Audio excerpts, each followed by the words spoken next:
ओम नमः शिवाय। आज हम बात करेंगे कि पितर और प्रेत में क्या अंतर है।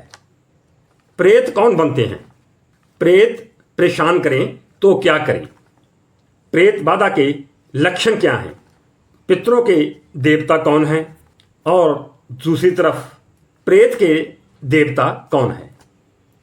कुछ ऐसे ही और सवालों के लिए हम आज आपसे बात करेंगे। पौराणिक मान्यताओं के अनुसार पितर और प्रेत दोनों ही एक आत्मा है, लेकिन इनमें बहुत अंतर है। प्रेत किसे कहते हैं? जो जब किसी आदमी की मृत्यु होती है तो वो पहले प्रेत जोनि में जाता है, और पितर जो बहुत पहले अपना शरीर छोड़ चुके हैं, जिनका श्राद्ध तर्पण पिंडदान हो चुका है, तो वो प्रेत योनि को छोड़कर पितरों की दुनिया में प्रवेश कर जाते हैं। कहने का मतलब, जब किसी प्रेत का स्पिंडन हो जाता है, स्पिंडन का मतलब जब उसका श्राद्ध तर्पण और पिंडदान हो जाता है, तो उसके बाद जो प्रेत योनि होती है वो अपने आप पितरों में बदल जाती है। पितरों के देवता अर्यमा हैं, और प्रेतों के वैसे कोई देवता इनका कोई नहीं है, पर फिर भी भगवान शिव को भूत प्रेतों का राजा माना जाता है। ऐसा माना जाता है कि मृत्यु से पहले जब किसी आदमी की कोई इच्छा पूर्ण नहीं होती, उसका पूर्ण ध्यान उस वस्तु की तरफ रह जाता है, तो वो प्रेत योनि में चला जाता है, क्योंकि वो ना तो स्वर्ग में और ना ही नरक में प्रवेश करता है। वो इन दोनों के दरमियान भटकता रहता है, और इस भटकन को प्रेत योनि कहा गया है, क्योंकि शास्त्रों के मुताबिक 3 तरह की आत्माएं होती हैं: जीवात्मा, प्रेतात्मा और सूक्ष्म आत्मा। जीवात्मा हमारे शरीर में वास करती है।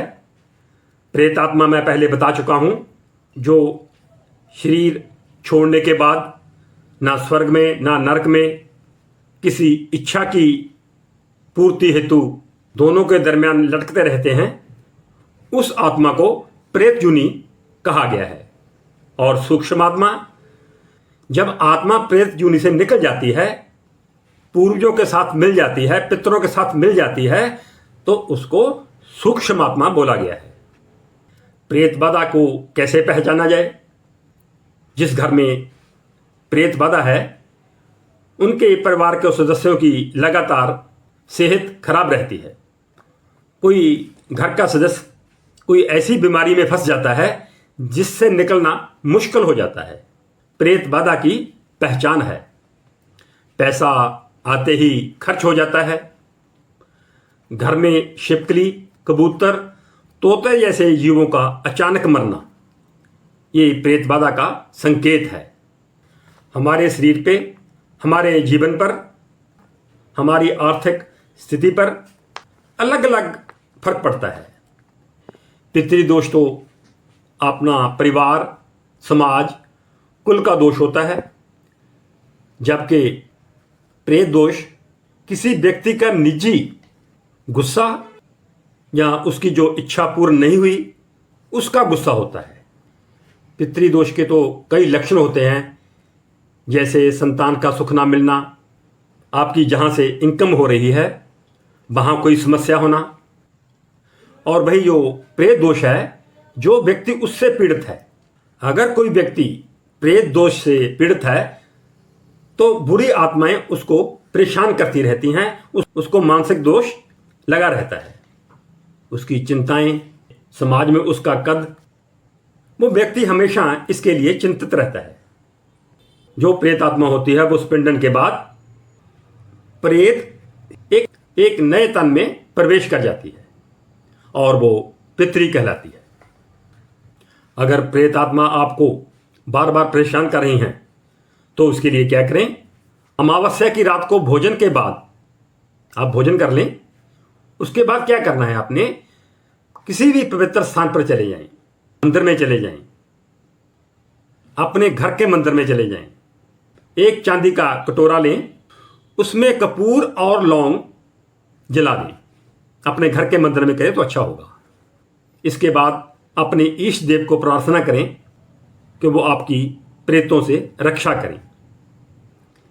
सबसे छोटा और सबसे अच्छा उपाय, अपने घर में तुलसी का पौधा लगाएं। जिस घर में तुलसी का पौधा लगा होता है वहां से प्रेत आत्मा निवास नहीं करती, वहां से प्रेत आत्मा पलायन कर जाती हैं। अपने घर में सफाई रखें, साफ कपड़े पहने, घर की सफाई रोज करें, क्योंकि सफाई वाली जगह प्रेत आत्माओं का वास नहीं हो सकता। अशोक का दरख्त हर जगह मिल जाता है, तो अशोक के 7 पत्ते लें, मंदिर में रखकर उनको धूप दीप दिखाएं, उनकी पूजा करें और अपने इष्ट देव को प्रार्थना करें कि कोई भी प्रेत जूनी में पड़ा हुआ उनका इंसान पड़ चुका है वो आपको तंग ना करे। इसके लिए एक और उपाय, धतूरे का पौधा लें, धतूरे का एक पौधा कहीं से उखाड़ लें और पुष्य नक्षत्र में उसको कहीं बिराने में दबा दें और इस तरह दबाएं कि उसकी जो जड़ वाला हिस्सा है वो धरती से बाहर रहे और जो उनका फूल पत्ते और फल वाला जो हिस्सा है वो जमीन के अंदर चला जाए, तो प्रेत दोष से मुक्ति मिल जाती है। आज की वीडियो में जितने भी मैंने उपाय बताए हैं आप एक बार करके देखिए और आपको बहुत सी परेशानियों से छुटकारा मिल जाएगा। आज की इस जानकारी के साथ ओम नमः शिवाय।